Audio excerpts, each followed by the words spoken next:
बिस्मिल्लाहिर्रहमानिर्रहीम। अस्सलाम वालेकुम। मैं हूं बिलाल शब्बीर और आज हम करने लगे हैं कंपाउंड वेरिएशन के क्वेश्चन को। जो क्वेश्चन अभी हम सॉल्व करेंगे ये मैंने पीपीएससी के पास पेपर में से लिए हैं। अदरवाइज़ किसी भी जॉब टेस्ट के अंदर ये अगर क्वेश्चन पूछा जाए तो करने का तरीका बिल्कुल सेम होगा। तो क्वेश्चन सॉल्व करने से पहले मैं आपको दो बातें बता देता हूँ।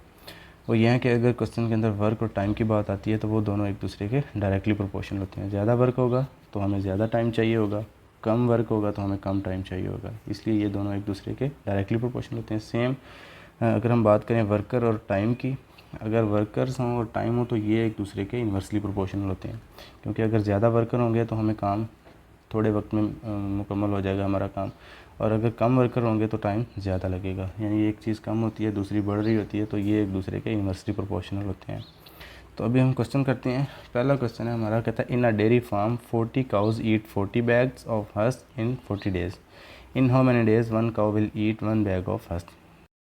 तो कौन सी तीन वैल्यूज़ हमारी क्वेश्चन के अंदर डिस्कस हुई हैं? एक है 40 काउज़ की बात हो रही है, ईट 40 बैग्स की बात हो रही है, और कितना टाइम के अंदर वो उसको खा रही हैं? 40 डेज़ के अंदर खा रही हैं। ये हमने अभी देखा था कि वर्क और टाइम के अंदर एक रिलेशन देखा था। हमारे पास यहाँ पे वर्कर हैं काउज़ जो काम कर रही हैं। कितना काम कर रही हैं? 40 बैग्स वो ईट कर रही हैं। और कितना टाइम लगा रही हैं? वो 40 डेज़ का टाइम लगा रही हैं। वो पूछ क्या रहा है? वो इन हाउ मैनी डेज़, वो टाइम ही पूछ रहा है हमसे।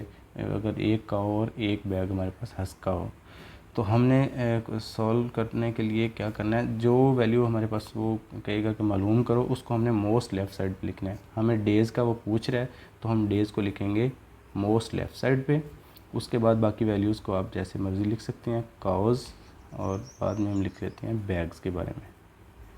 इनको आगे पीछे भी कर सकते हैं हम, उससे भी क्वेश्चन मतलब हो जाएगा, लेकिन इस तरह लिखने से ये है कि हम थोड़ा सा क्लियर और इजी फील होता है।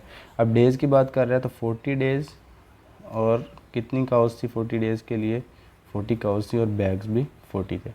अब वो पूछ रहा है कितने डेज़ लगेंगे, कितना टाइम लगेगा। हम उसको एक्सलेट कर लिया करेंगे। उसके बाद कितनी काउज़ हैं? अब एक काऊ है और एक ही बैग हमारे पास हस्क है। तो सबसे पहले जिस चीज़ के बारे में पूछ रहा है उसका एरो हमने ऊपर को लगा दिया करना है। इसको हम लेट कर लेंगे कि ये एक हमारा डायरेक्टली प्रोपोर्शनल है। बाकी दो को कंपेयर करके हम मालूम करेंगे, ठीक है। और कंपेयर करने के लिए जिसको कंपेयर करेंगे उसी को देखेंगे, दूसरी वैल्यू को हम नहीं देखेंगे। जैसे हम काउज़ को कंपेयर करने लगे हैं तो हम इस बैग्स की तरफ नहीं देखेंगे। तो काउज़ हैं, 40 काउज़ हैं तो हमें 40 डेज़ लगते थे। काऊ हमारे वर्कर थे, ठीक है। मैंने कहा था वर्कर और टाइम एक दूसरे के क्या होते हैं? इन्वर्सली प्रोपोर्शनल होते हैं। अभी कैसे होते हैं ये देखें। 40 काउज़ थी तो 40 डेज़ लगाती थी वो बैग्स को खाने में, ठीक है। अब काउज़ कम हो गई हैं तो खाने में उनको ज़्यादा टाइम लगेगा। वर्कर कम हो गए हैं तो टाइम ज़्यादा लगेगा। इसका मतलब ये काउज़ की तादाद कम होने से टाइम ज़्यादा लगेगा। तो ये एक दूसरे के इन्वर्सली प्रोपोर्शनल है, इसलिए इसका एरो नीचे की तरफ लगाएंगे। डायरेक्टली प्रोपोर्शनल के लिए ऑलवेज़ आपने एरो ऊपर को यूज़ करना है, इन्वर्सली के लिए एरो नीचे को यूज़ करना है। एरो रिप्रेजेंटेशन ही इसमें मेन बात है। अगर ये समझ आ गई तो क्वेश्चन सॉल्व हो जाएंगे आपके ईजीली। एरो रिप्रेजेंटेशन में कुछ टीचर्स और तरह से भी समझाते हैं, लेकिन वो भी ठीक है। इस तरह से आपको जो है वो ईजी फील होगा। और मतलब इतनी बात याद रखनी है कि जब भी डायरेक्टली प्रोपोर्शनल की बात आएगी तो एरो ऊपर को यूज़ करना है, इन्वर्सली के लिए एरो नीचे को यूज़ करना है। तो अब बैग्स को देखते हैं। 40 बैग्स हैं तो हमें 40 डेज़ लगते हैं उसको काउज़ को ईट करने में। अब बैग रह गया एक, तो इसका मतलब है बैग्स कम हुए तो ज़्यादा दिन लगेंगे या कम दिन लगेंगे। ज़ाहिर है कि खाने वाली चीज़ें कम हो गई हैं तो दिन भी अब कम लगेंगे। तो एक चीज़ के कम होने से दूसरी चीज़ भी कम हुई है। वैसे भी हम अगर देखें तो ये वर्क है हमारा, ये टाइम है। वर्क और टाइम एक दूसरे के डायरेक्टली प्रोपोर्शनल होता है। वर्क कम हुआ है तो टाइम भी कम लगेगा। तो ये डायरेक्टली प्रोपोर्शनल है। डायरेक्टली के लिए एरो ऊपर को यूज़ करेंगे। अब अगर एरो ऊपर को यूज़ करेंगे तो हम क्या करेंगे? नीचे वाली वैल्यू को ऊपर लिखेंगे और ऊपर वाली वैल्यू को नीचे, फिर इक्वल का साइन लगा के इन दो वैल्यूज़ को एरोज़ के हिसाब से लिख के आपस में मल्टीप्लाई कर देना है। एरो नीचे को है तो इसको एज इट इज़ लिखते हैं। एरो ऊपर को हो तो नीचे वाली वैल्यू को ऊपर, ऊपर वाली वैल्यू को नीचे। ये एरो ऊपर को था तो हमने 1 को ऊपर लिखा और 40 को नीचे लिखा। अब इसको सॉल्व करना है हमने। 40/1 मल्टीप्लाई बाई 1/40, और ये 40 इधर डिवाइड हो रहा था, एक्स के नीचे था, हमने उठा के यहाँ पे लेके आके इसके साथ मल्टीप्लाई कर दिया। अब ये 40 इसके साथ कैंसिल हो गया। 41 ज़र 40, 41 ज़र 40, हमारे पास ये सिर्फ 40 बचा। 40 को 1 से मल्टीप्लाई किया तो हमारा आंसर आ गया 40। इसका मतलब कितने बैग्स कितने डेज़ लगेंगे उसको, 40 डेज़ लगेंगे। तो ये हमारा क्वेश्चन सॉल्व हो गया।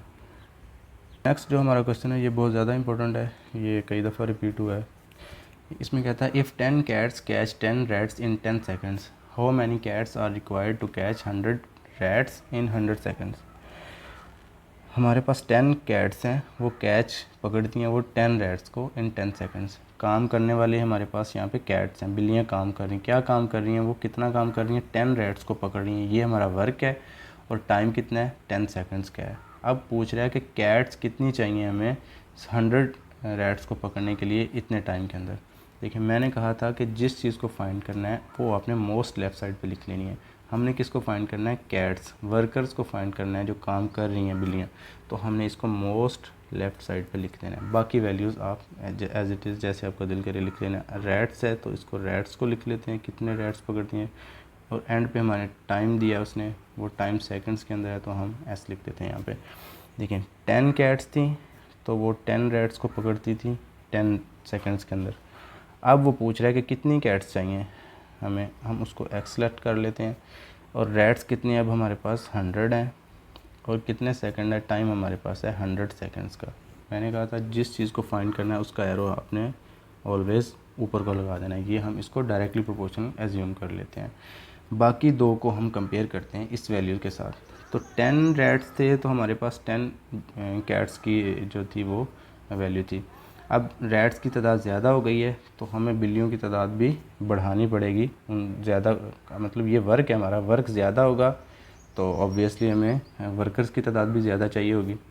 तो इसको हम डायरेक्टली प्रोपोर्शनल एरो ऊपर को लगा देते हैं, डायरेक्टली प्रोपोर्शनल एरो को ऊपर की तरफ लगाते हैं। अब हमने देखना टाइम का, और ये हमारा टाइम है और ये वर्कर थे हमारे, इनके साथ क्या रिलेशन था। मैंने तो पहले बताया कि ये इन्वर्सली प्रोपोर्शनल है, लेकिन हम कंपेयर करते हैं। 10 सेकंड का टाइम था तो हमें 10 कैट्स चाहिए थी।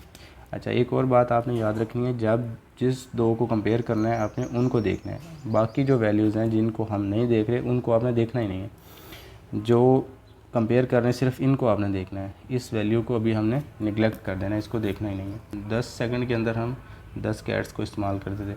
अब टाइम हमारे पास ज़्यादा है, टाइम ज़्यादा होगा तो बिल्लियों की तादाद हमें ज़्यादा करनी पड़ेगी या कम करनी पड़ेगी, तो हमें बिल्लियों की तादाद कम करनी पड़ेगी। यानी कि टाइम अब हमारे पास ज़्यादा है तो वर्कर कम चाहिए होंगे, तो ये इन्वर्सली प्रोपोर्शनल है। इसका एरो हम नीचे को लगा देंगे। नेक्स्ट क्या करना है, नेक्स्ट जिस चीज़ की वैल्यू एक्स वाली है, एरो को देखा हमने ऊपर को लगा दिया।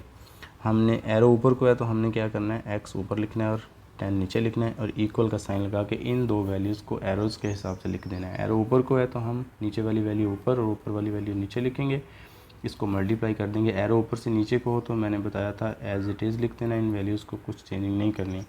अब इसको 100 को 100 के साथ कैंसिल कर दें, 10 को 10 के साथ कैंसिल कर दें। यहाँ पे आंसर हमारे पास 1 बच गया, ठीक है, क्योंकि हमने 1 के टेबल में इन सबको कैंसिल किया है। अब x इज़ इक्वल टू 10 इस 1 के साथ मल्टीप्लाई होगा तो हमारे पास आगे इधर डिवाइड हो रहा था, 10 1 के साथ मल्टीप्लाई होके 10 आंसर आ जाएगा। हमें कितनी कैट्स की रिक्वायरमेंट है, 10 कैट्स चाहिए।